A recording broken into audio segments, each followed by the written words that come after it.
The silence was the first thing to greet him, and the last thing he would ever grow accustomed to. It wasn't the quiet of a sleeping town or the hush of a winter morning. It was a profound, suffocating void. A sound vacuum. Elias Thorne killed the engine of his weathered Ford Bronco, and the sudden absence of the motor's low rumble felt like a physical blow. Outside, the world wasn't just quiet. It was muted, as if a giant invisible hand was cupped over the entire valley. He stepped out, the door groaning in protest. His boots crunched on a road that was more gray ash and cracked asphalt than pavement. Graffiti, vibrant and profane, screamed from the decaying tarmac, "Welcome to Yo Hell, we are watching," and the ever-present crudely drawn phalluses that seemed to be the universal signature of bored teenagers. But even the rebellion in the spray paint felt old, faded, a ghost of an echo.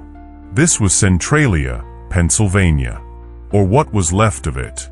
A town sitting on a wound, a seam of anthracite coal that had caught fire in 1962 and had been burning ever since. The official story was a landfill fire gone wrong, an accident that ignited the labyrinth of mining tunnels beneath the borough, turning the ground into a slow-cooking oven. The government had bought out the residents, relocated them, and erased the town's zip code from existence. A simple, tragic, geological explanation. Elias didn't buy it. Not entirely. As the host and sole proprietor of the Etheric Archive, a moderately successful podcast that straddled the uncomfortable line between forensic history and paranormal investigation, he'd learned that the simplest explanation was often a convenient lie. History was full of them. His former colleagues in academia called him a charlatan, a promising historian who traded tenure for tin-foil hats. But his listeners, hundreds of thousands of them, called him a truth seeker. And the truth, Elias believed, had a habit of hiding in the ashes of places like this. The package had arrived at his small Philadelphia apartment a week ago. No return address, just a series of postmarks that traced a meandering path across the state. Inside a sturdy cardboard box lay a miner's journal, its leather cover cracked and brittle, but the pages within miraculously preserved. It was dated 1866, the year the town was truly founded by an influx of Welsh and Irish miners. The first half was mundane, tallies of coal extracted, complaints about the food, yearning for a wife back in Wales. But then, the entries changed. The handwriting grew frantic. The simple accounting gave way to strange, spidery diagrams. Sigils. The writer, a man named Reese Price, spoke of a bargain struck in the deep. He wrote of the gloom, a presence in the mines that was not rock or gas.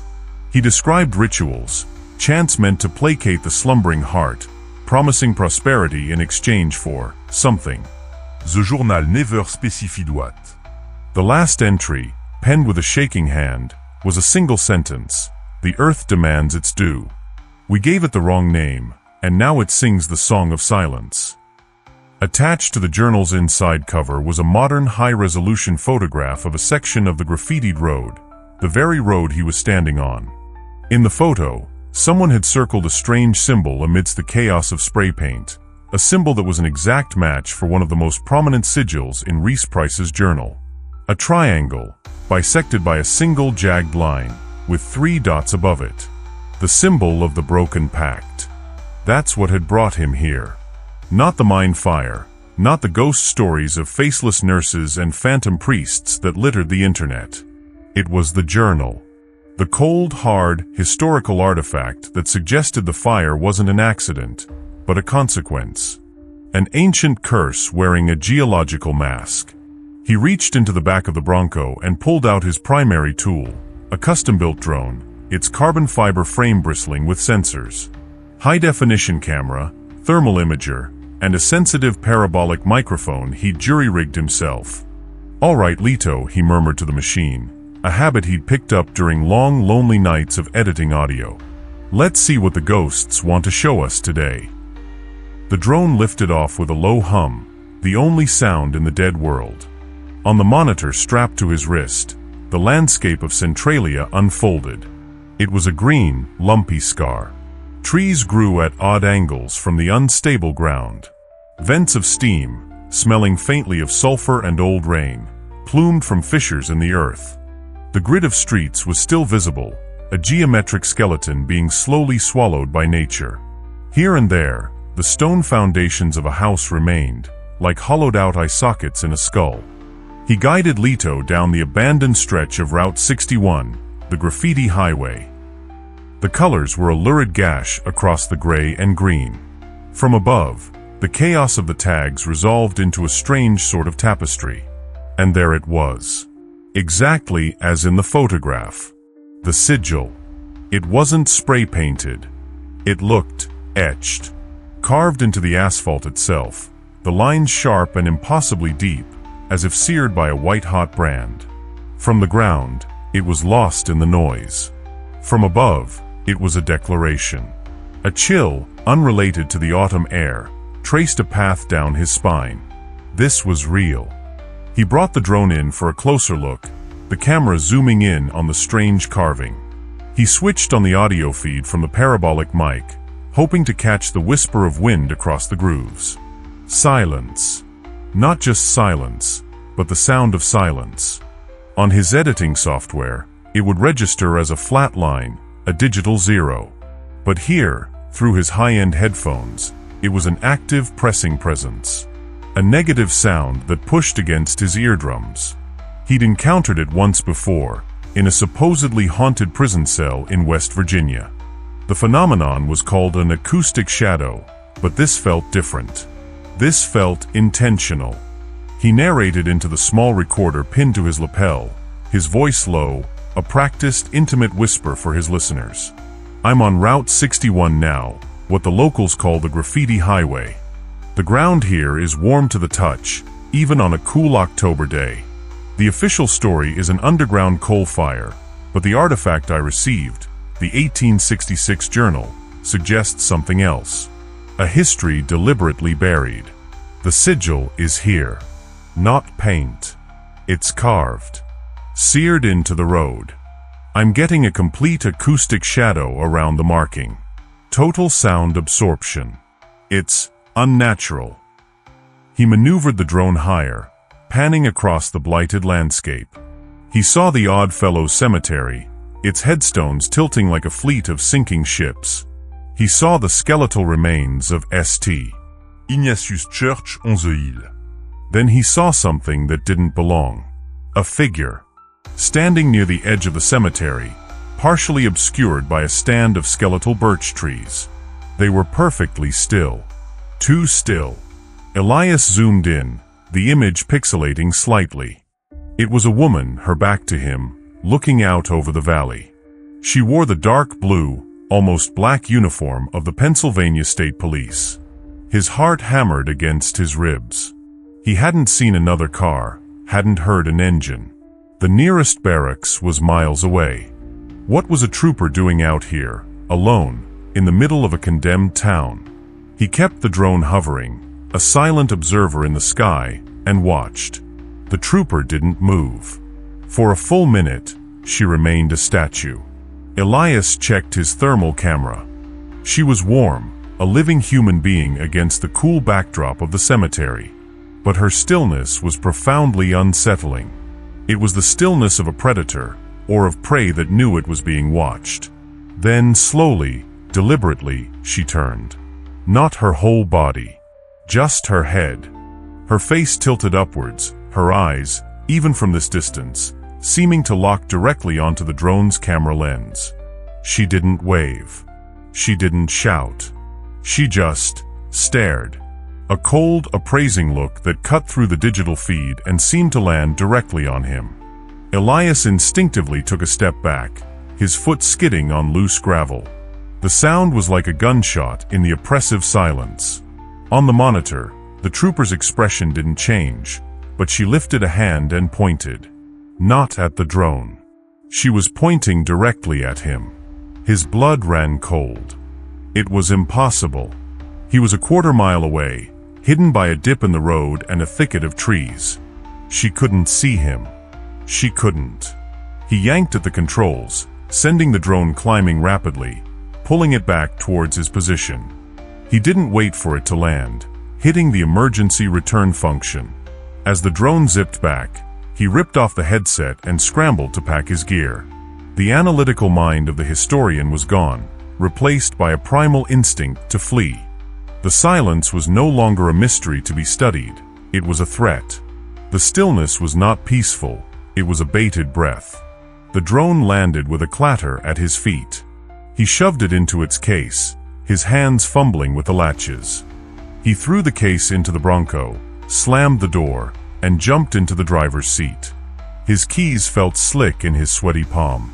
The engine turned over, roaring to life, a beautiful profane sound that shattered the unholy quiet.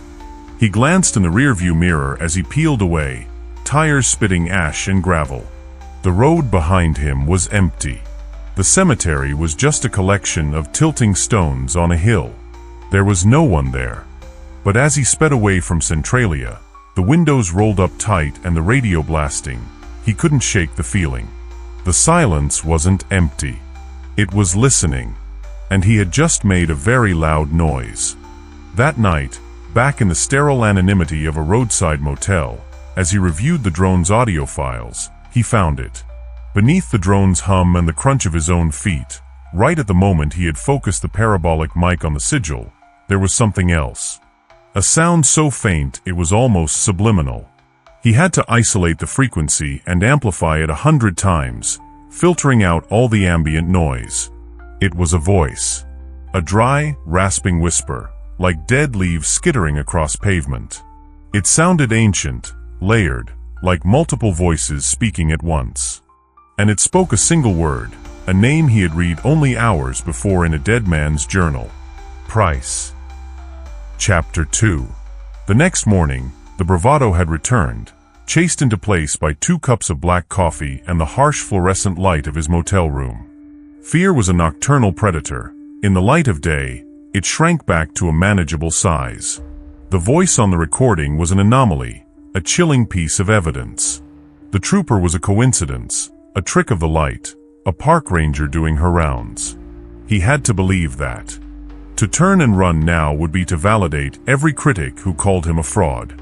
The etheric archive wasn't just a podcast, it was his penance.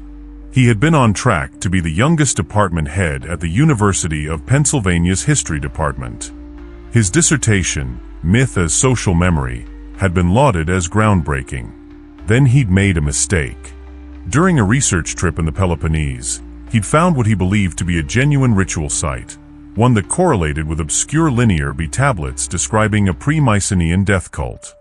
He'd published his findings, full of breathless speculation about energetic residue and site-specific consciousness. The academic world had crucified him. He was a laughingstock. He lost his funding, his reputation, and his future. The podcast was his way of continuing his work without their rules. He chased the stories that history books ignored, the whispers in the margins. Centralia was not just another episode. It was a chance to prove his core thesis, that some myths are not myths at all. They are user manuals for phenomena we have forgotten how to operate. He spent the morning in the local county records office, a dusty, somnolent place that smelled of decaying paper and lemon polish. The clerk, a woman named Dolores with a formidable beehive hairdo, looked at him over her spectacles with undisguised suspicion. Centralia, she'd clucked. Not much left to see there, hon. Most of the records were moved to the state archives in Harrisburg decades ago. What's there is mostly tax ledgers, property deeds. Nothing exciting.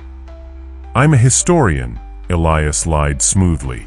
Researching labor disputes in the Anthracite region, 1860 to 1880. It was a plausible enough cover. Dolores, seemingly satisfied, pointed him toward a row of hulking metal file cabinets. Knock yourself out. Just have everything back in its folder by 5.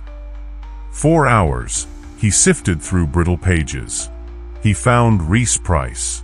He owned a small plot of land, Lot 34, on what was then called Minersville Street.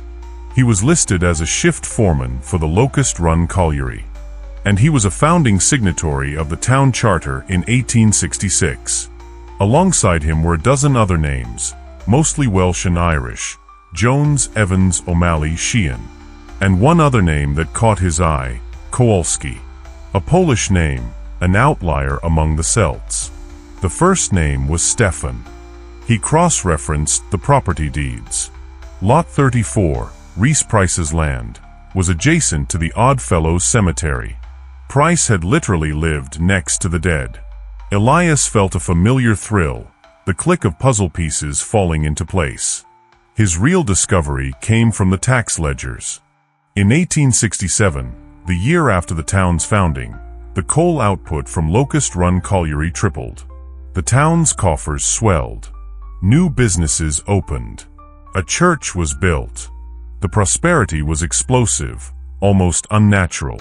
Then, in 1868, a string of unusual death certificates. Not from mine collapses or black lung, the usual killers. The causes of death were listed as wasting sickness, sudden decline, or simply failure of the spirit.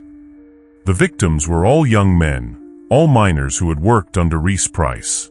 There were 7 of them. The prosperity continued. The deaths stopped. It was a statistical blip, a forgotten tragedy. But to Elias, it felt like a transaction. The first payment. He packed up his notes just as Dolores was beginning to pointedly jangle her keys. On his way out, he paused at the front desk. "This is going to sound strange," he began, "but the name Kowalski. You wouldn't happen to know if any of that family are still around the area, would you?" Dolores looked up from her crossword puzzle. Kowalski? Sure. Hard-working folks. Most of them moved on after the fire, same as everyone. But one of the branches stayed. Got a farm out on the edge of the exclusion zone. Why do you ask? Just a loose end in my research, Elias said, his heart starting to beat a little faster. Well, if you're looking for them, you won't have to look far, she said, a sly grin touching her lips. One of them patrols this area. State Trooper. Real Spitfire, that one. Ava Kowalski. The name hit him like a physical shock. Ava. The trooper in the cemetery. It wasn't a coincidence. It was a connection. She wasn't just a random cop. She was a legacy. Her family was there at the beginning. He drove out of town, not back towards the highway, but along the winding country roads that skirted the edge of the Centralia exclusion zone. He found the farm easily enough, a neat, well-kept property that stood in stark contrast to the decay just a mile away. A simple white farmhouse, a sturdy red barn, and a sign at the end of the driveway that read Kowalski Farms. He almost drove on. This was crossing a line. His podcast was about places, not people. Harassing a state trooper at her home was a good way to end up in a cell. But the journal, the sigil, the voice, the deaths, it was a thread, and she was holding one of the ends. He saw her before he pulled into the driveway. She was near the barn, tossing a ball for a big, goofy-looking golden retriever. She was out of uniform, dressed in jeans and a gray hoodie, her hair pulled back in a ponytail. She looked younger, less intimidating. She looked normal. When his Bronco crunched to a stop on the gravel, the dog started barking, a deep, rolling sound. Ava turned, her hand instinctively going to her hip where her service weapon would normally be. When she saw him, her easy posture vanished. She straightened up, her face hardening into a mask of professional neutrality. It was the same face that had stared up at his drone. "Can I help you?" she called out, her voice flat and devoid of welcome. Elias got out of the car, holding his hands up in a placating gesture. Sergeant Kowalski. My name is Elias Storm. I'm a historian. I believe we Saw each other yesterday. She walked towards him, the dog trotting at her heel, its eyes fixed on Elias. I saw a drone flying in a restricted area.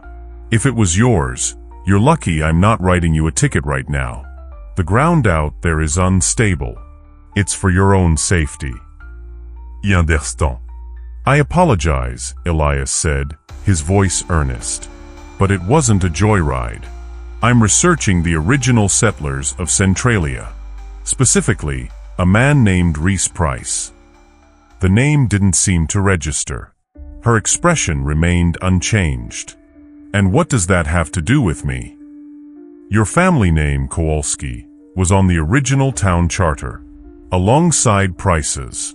I was hoping you might know some of the old stories, family legends, anything that didn't make it into the official records. Ava scoffed, a short, sharp sound of disbelief. My family has been in this county for 150 years. You think we sit around telling ghost stories about a town that tried to cook itself? The story is the main fire. That's it. End of story.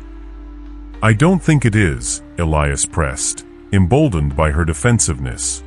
It wasn't disbelief, it was dismissal. A practiced refusal to engage. I have reason to believe the events of 1962 were connected to something that happened in 1867. A bargain. A pact that was made to ensure the town's prosperity. He saw a flicker in her eyes. A tiny, almost imperceptible reaction.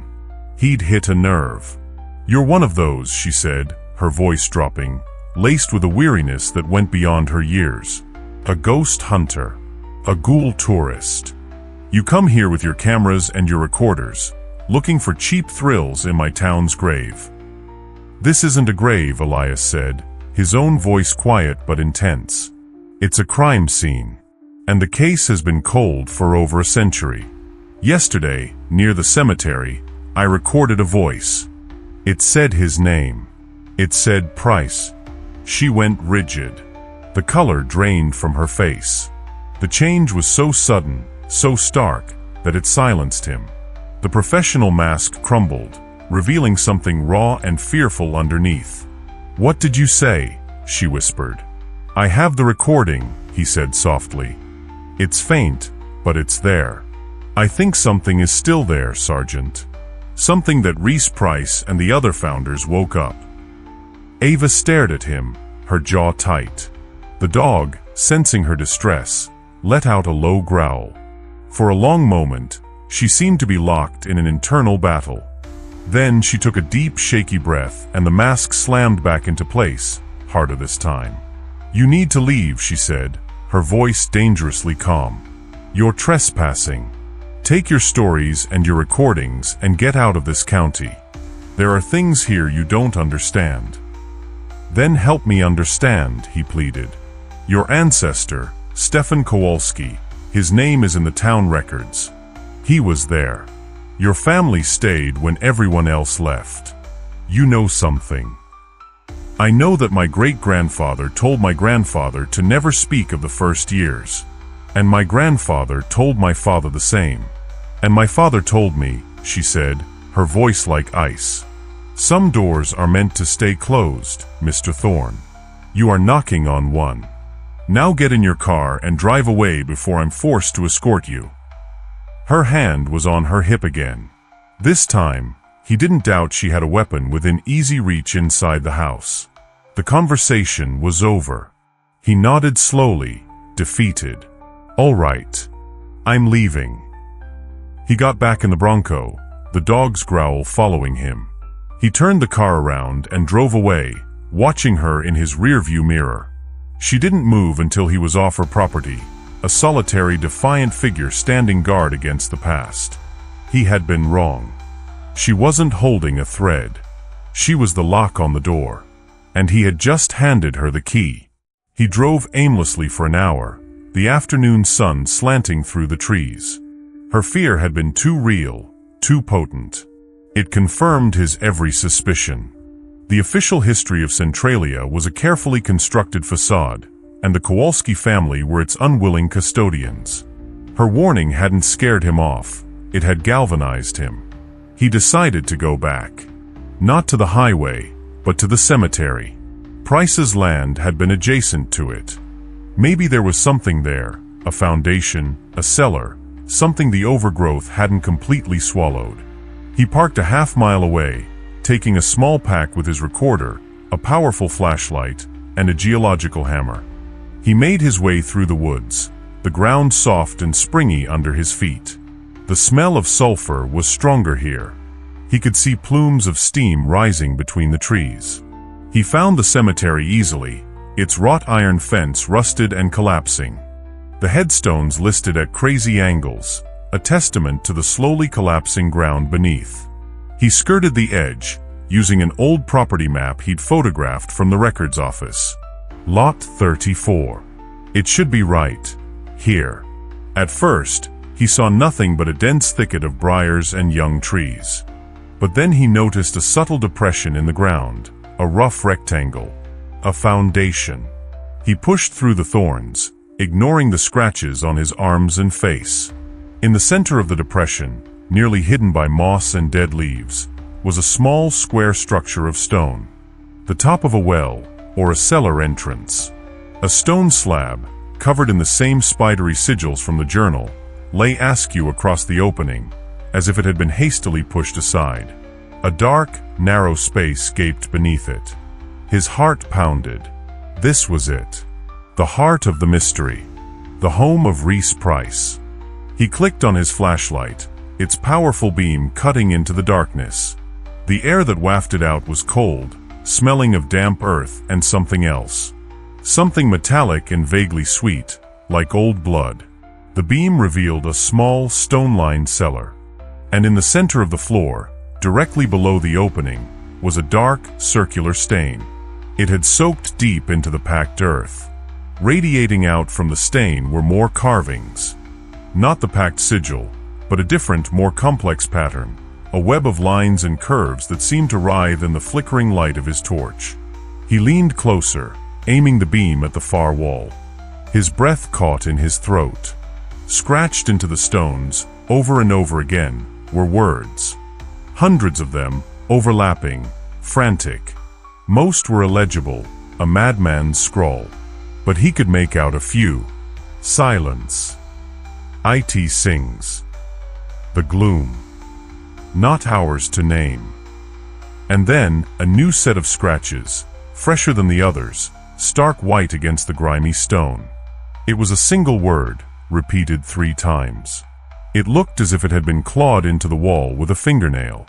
Kowalski. Kowalski. Kowalski. A floorboard creaked above him. Elias froze, his blood turning to ice. He snapped his flashlight off, plunging the cellar into absolute blackness. He held his breath, straining to listen over the frantic drumming of his own heart. Silence. The profound, pressing silence of Centralia. Had he imagined it? A branch snapping? An animal? Then he heard it again, closer this time. A soft, shuffling sound. The crunch of ash under a heavy boot. Someone was walking around the foundation above him. They were moving slowly, deliberately, circling the cellar entrance. He flattened himself against the cold, damp wall, trying to make himself smaller. He was trapped. Whoever was up there was standing between him and his only exit. He thought of Ava's warning. Some doors are meant to stay closed. He had kicked it wide open. A shadow fell across the opening, blocking the faint gray light from the overcast sky. A figure was peering down into the darkness. Elias couldn't make out any features, just a hulking silhouette. Then, the figure spoke. The voice was not the dry whisper from his recording. It was a deep, guttural baritone, laced with an accent he couldn't quite place. It was calm, conversational, and utterly terrifying. "I know you're down there," the voice said. "The historian. The podcaster. You have something that belongs to me. A little leather book. I've been looking for it for a very long time." The silhouette shifted. Something metallic glinted in the dim light. A crowbar. "You can either give it to me now," the man continued, his voice hardening, "or I can come down there and take it off your corpse. It makes no difference to me. But I assure you, you will not be leaving this town with it." Part 2. The Ember's Heart. Chapter 3. Panic, cold and sharp, seized Elias. His mind raced, cataloging his options, and came up with none. The cellar was a stone box, a tomb. The man above him was large, armed, and clearly not interested in a debate about historical preservation. The journal. He wanted the journal. But it was back at the motel, locked in the small safe. A fact Elias had no intention of sharing. He needed to think. The man knew who he was. Un podcaster. A historian. He hadn't just stumbled upon Elias. He had been tracking him. This wasn't a random mugging. This was a targeted attack. "I don't know what you're talking about," Elias called out, his voice trembling despite his efforts to keep it steady. The lie was thin, pathetic, but it was all he had. A low chuckle echoed from above. "Please. Don't insulte my intelligence." The book was sent to you for a reason. Its previous owner, a rather foolish collector, met with an unfortunate accident. He mailed it to you in a fit of panic before he expired. Anonymity was his only shield, and a poor one at that. He thought a semi-public figure like yourself would be too conspicuous to move against. He was wrong. The man's word peintait a chilling picture. This wasn't just about a historical artifact. This was deadly. The package hadn't been a cry for help. It had been a desperate, dying gambit. Who are you? Elias asked, stalling for time, his eyes darting around the pitch-black cellar. The flashlight was heavy in his hand. A weapon? Too clumsy. "Let's just say I am a facilitator," the man said. "I connect discerning clients with unique items. And the price journal is very unique. It's the key. The ignition switch for the engine sleeping under this town." He punctuated the sentence by slamming the crowbar against the stone lip of the entrance. The clang vibrated through the ground, a dissonant chord in the silent air. An engine. The phrase sent a fresh wave of dread through Elias. It mirrored Reese Price's own words, his talk of waking a slumbering power. "You can have it," Elias blurted out, the words tasting like ash. "It's in my motel room." The Colonial Inn, room 207. Just let me go. Another chuckle, this one laced with contempt. "And let you run to the police? Tell your story to that pretty trooper with the family name? No, I think not. The book is the priority, but cleaning up loose ends is just good business." The silhouette shifted, and the man began to lower himself into the opening, his large frame blocking out the remaining light. Elias's time was up. Fight or die. He backed away, his hand closing around the geological hammer tucked into his belt. It was small, but solid, with a pointed pick on one end. As the man's boots touched the cellar floor, Elias acted. He didn't scream. He didn't charge. He did the one thing the man wouldn't expect. He threw his flashlight. He clicked it on and hurled it, not at the man, but at the far wall, into the darkest corner of the cellar. The beam spun wildly, creating a dizzying strobe effect. The man grunted in surprise, his head instinctively turning toward the sudden light and motion. It was the only opening Elias would get. He lunged forward, staying low.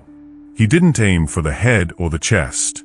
He swung the hammer in a tight, vicious arc at the man's knee. The pick end connected with a sickening, wet crunch. The man roared, a sound of pure agony and fury that was swallowed by the damp earth. He staggered, his leg buckling, the crowbar clattering against the stone floor. Elias didn't hesitate. He scrambled past him, his hands finding the rough-hewn stones of the entrance. He hauled himself up and out, gulping the cold, sulfur-tinged air, his lungs burning. He didn't look back. He ran. He burst through the briars and sprinted into the woods, fueled by adrenaline. Behind him, the man's bellows of rage and pain were terrifying, but they were the sounds of an injured animal, not a pursuer.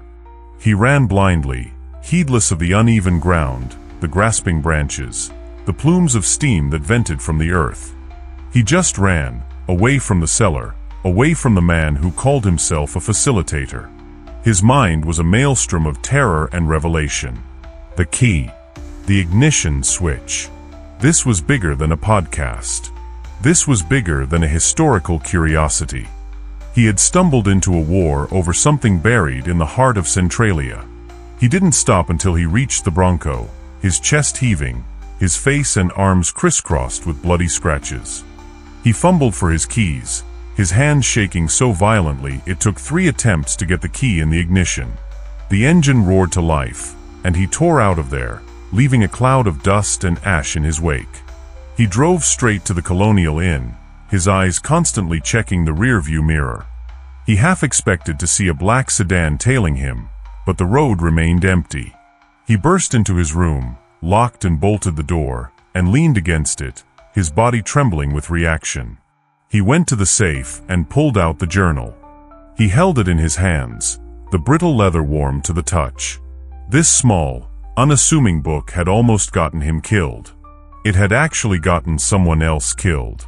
The facilitator's words echoed in his mind. Discerning clients. Unique items.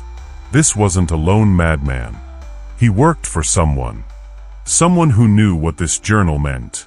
He had to get out. Pack his things, take the journal, and drive until Pennsylvania was a memory in his rearview mirror. It was the sane thing to do. The rational thing to do. But as he stood there, the journal in his hand, another thought intruded. He looked at the cover, at the spidery sigil of the broken pact. He thought of the death certificates from 1868. He thought of the voice whispering price. He thought of Ava Kowalski's terrified eyes. If he ran, what would happen here? The facilitator, or his employer, would eventually find the journal. They would come back. They would use the key.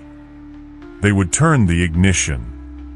And the song of silence that Reese Price wrote about might play its final terrible encore. He couldn't run. Not anymore. This had stopped being someone else's story. By sending him the journal, the dead collector had made Elias a character in it. And after the attack in the cellar, he had a starring role. He needed help. He couldn't go to the local police. The facilitator was likely watching them. And what would he say? A man in a hole tried to kill me for a magic book? He'd be locked in a padded cell. There was only one person he could turn to. The one person who had every reason to want him gone, but the only one who might understand the stakes. The woman who stood guard over the past. He picked up his phone. He didn't have her number, but he had the next best thing. He called the state police barracks and asked to be put through to Sergeant Kowalski, claiming he had information about a public endangerment issue inside the Centralia exclusion zone. After a tense few minutes on hold, her voice came on the line, sharp and professional. This is Sergeant Kowalski. It's Elias Thorne, he said, his voice low and urgent. We need to talk. Not on the phone. In person. It's not about history anymore. It's about a man who just tried to kill me. There was a dead pause on the other end of the line. He could hear the faint crackle of the radio in the background. Where? She finally said, her tone all business. My motel. The Colonial Inn, room 207. Come alone. And Sergeant? Please, hurry. He hung up before she could reply. He began to pace the small room, the journal clutched in his hand like a talisman. He had made his choice. He was no longer just an archivist. He was a participant. And the game had already begun. Chapter 4. Ava Kowalski drove with a controlled urgency, her knuckles white on the steering wheel. Thorne's call had sent a jolt of pure, cold dread through her. It's not about history anymore. For her, it had never been about history. It was about a poison that had seeped into her family's bloodline for generations. A story told only in whispers, a fear so profound it was never given a name. Her great-grandfather, Stefan, was the one who broke the pact.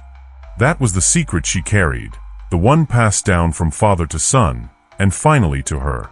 He hadn't been a Welshman or an Irishman. He was a Pole, a devout Catholic who had been lured to Centralia by the promise of work. He signed the charter, he worked the mine, but he never participated in the rituals Reese Price and the others conducted in the deep places of the earth. According to the forbidden family legend, The bargain required a yearly offering to the entity they called the gloom. Not a human sacrifice, not in blood. It required a portion of their spirit, their vitality. A willing donation of life force from 7 chosen men, offered in a deep chamber of the mine, to keep the entity placated and the coal flowing. In return, the town prospered beyond all imagining. But in 1868, Stefan Kowalski was chosen, and he refused. He called it devil worship, a blasphemy against God. His refusal broke the chain. The gloom, enraged, took its payment anyway, not as a tithe but as a tax. It didn't take the vitality of the 7 chosen, it took their entire lives, draining them into withered husks. The wasting sickness. The other founders, terrified, performed a different ritual then. A binding. They used a different, more dangerous form of magic, not to placate the gloom, but to force it into a deeper slumber, to wall it off from the world. They sealed the chamber and swore an oath of silence, an oath that their descendants had kept for over a century. The mine fire in '62 wasn't an accident. The family story said it was the binding beginning to fray, the entity's slumbering heart beginning to beat again, its heat slowly seeping toward the surface. Ava had always treated it as a grim fairy tale, a story to explain the inexplicable tragedy of her ancestral home. But now, Thorne, an outsider, had arrived with Price's journal. He had heard Price's name whispered on the wind, and now someone had tried to kill him for the book. The fairy tale was clawing its way into reality. She pulled into the motel parking lot, her eyes scanning every car, every shadow. She saw Thorne's Bronco. The place looked quiet, seedy. She unholstered her SIG Sauer P226, holding it low against her thigh as she approached room 207. She didn't knock. She stood to the side of the door. "Thorne, it's Kowalski," she said, her voice low. "Open up." The door opened a crack, then wider. Elias stood there, his face pale and scratched, his eyes wide with a fear she recognized. It was the family fear. He pulled her inside and quickly shut and bolted the door. "He was here," Elias said, his voice barely a whisper. "Not here in the room. In Centralia. At the site of Price's cabin. He knew who I was. He wanted the journal." He quickly recounted the entire incident in the cellar, his words tumbling over each other. The man who called himself a facilitator. The talk of a key, an ignition switch. The crowbar. The escape. Ava listened, her expression unreadable, her training kicking in. She walked the perimeter of the small room, checking the window lock, peering through the curtains at the parking lot. Her movements were economical, precise. "Did you get a look at him?" she asked. No. Just a silhouette. Big. He had an accent. Maybe Eastern European? I'm not sure. He was smart. Knew how the journal got to me. Elias collapsed onto the edge of the bed, running a hand through his disheveled hair. He called what's under the town an engine. Ava stopped her patrol and turned to face him. The time for denial was over. "We don't call it an engine," she said, her voice quiet. "My family called it GWILL, the gloom. Or sometimes, Kalen Y glow, the heart of the coal." Elias looked up, his eyes locking onto hers. "You know. You knew this whole time." "I know a story," she corrected him, her voice tight. "A story I was told never to repeat. A story about a bargain my great-grandfather broke." She told him everything. The yearly ritual. The offering of vitality. Stefan's refusal. The 7 deaths. The binding ritual that was meant to put the entity to sleep forever. As she spoke, the words felt strange in her mouth, like a foreign language she had only ever read. Saying it out loud made it terrifyingly real. Elias listened, rapt, his fear being replaced by the intense focus of a scholar finding the missing piece of a puzzle. A binding. He breathed. That would require a powerful anchor, a locus point, and immense energy to seal it. They used Price's journal, Ava said. That's what the story says. The book wasn't just his diary. It was their grimoire. It contains the placating ritual, but it also contains the binding ritual. The man who attacked you, he doesn't want to placate the GWYLL. He wants to break the binding. He wants to wake it up. Why? Elias asked, bewildered. Why would anyone want to unleash something like that? Power, Ava said simply. Control. The story says the GWYLL can influence probabilities. Luck. It can make coal seams appear where there were none. It can make businesses flourish. Imagine what a power like that would be worth to the right person. They wouldn't have to bargain with it like Price did.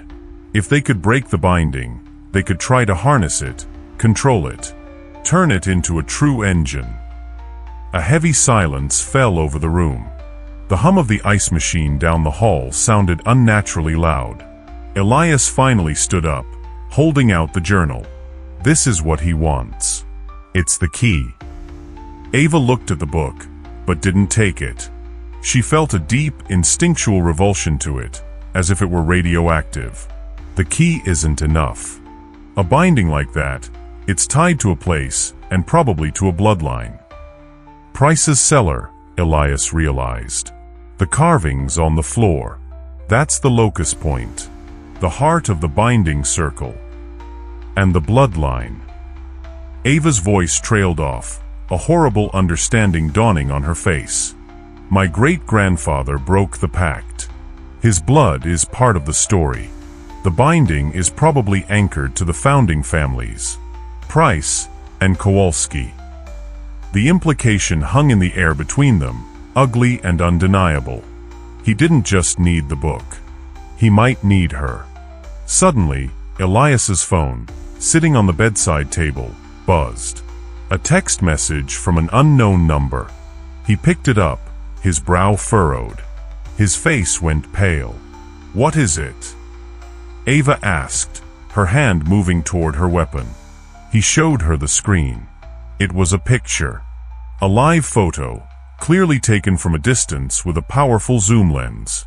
It showed the front of the Kowalski farmhouse. Her farmhouse.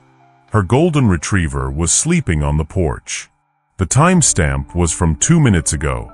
Beneath the picture was a single line of text. The book, Monsieur Thorne. Or the bitch with the family name pays for her ancestors' mistake. You have 1 hour. Bring it to the church on the hill. Ava felt a rage so pure and cold it burned away her fear. He was threatening her home. Her family's legacy. He had been watching her. The man in the cellar wasn't working alone. They had a spotter. It's a trap, she said, her voice low and vicious. He'll take the book and kill us both. He's not giving us a choice, Elias said, his mind racing. Saint Ignatius. It's on high ground, defensible, only one road in. He's choosing the battlefield. We can't give him the journal, Ava insisted. It's the only thing keeping that thing asleep. And we can't let him get to your family, Elias countered. He looked down at the journal in his hands, then back at Ava. A desperate, wild idea was forming in his mind. The journal contains the binding ritual, right? What if we don't just give it to him? What if we use it? Ava stared at him. Use it? We don't know how. It's dark magic, Thorne. It's what got this town destroyed. It's also what put the monster in its cage, Elias shot back. Price and the others did it. They were just minors. I'm a historian who specializes in ritual texts. You are a descendant of a founding family. If anyone can figure it out, it's us. We don't need to break the binding. We need to reinforce it. Strengthen the bars of the cage before he can pick the lock. It was insane. It was suicidal. It flew in the face of a century of her family's fear. But looking at the picture of her home, her safe place, violated by this unseen enemy, she knew he was right. Hiding was no longer an option. The past was no longer in the past. It was here, and it wanted blood. The ritual, she said, her voice steady now, her decision made. What does it require? Elias opened the journal, his fingers flying across the brittle pages, past the mundane entries, past the placating chants, to the frantic, heavily annotated section at the back. He scanned the Welsh phrases and the complex diagrams. It's an invocation, he said, his brow furrowed in concentration. It calls on the spirit of the place, the genius loci. It needs a focal point, the locus in Price's cellar. It needs an offering, not vitality. Blood. A willing drop from a founder's bloodline, placed on the central sigil. He looked up at her. That's you. What else? She asked, her face grim. And it needs a catalyst. Something to amplify the energy. Price writes about a vessel of the first fire. Something that was present at the beginning of the bargain. Elias trailed off, his face falling. We don't have that. It could be anything. A specific rock, a tool. It's lost to time. Ava's mind raced back through the old stories, the fragments of conversations she'd overheard as a child. The first fire. The bargain. Something her great-grandfather had taken from the mine that first day, something he kept hidden his entire life. A keepsake from a place he grew to hate. My father, she said slowly, he has a box of my great-grandfather's things in the barn. His citizenship papers, his crucifix, and a piece of coal. A big, weirdly shaped piece of anthracite. Stefan told his son it was the first piece he ever cut from the Locust Run mine. He called it his $1 million lump, because it was the one that started it all. Elias's eyes widened. The vessel of the first fire. It's not an artifact of the ritual. It's an artifact of the pact. It's soaked in the GWL's original energy. It's the perfect catalyst. He looked from the journal to her, a spark of hope in his eyes. We can do this. We can relight the fire. Not the one in the mine. The one in the binding. He's expecting us at the church, Ava reminded him. He'll be waiting. I know, Elias said, a grim smile touching his lips. And we won't disappoint him. You go get your $1 million lump of coal. I'm going to make a copy. He wants the book? He'll get a book. Just not the one he's expecting. Their eyes met. The historian and the trooper. The scholar and the legacy. They were no longer just running. They were fighting back. And their battlefield was not going to be the church on the hill. It was going to be in the dark, silent cellar where the nightmare began.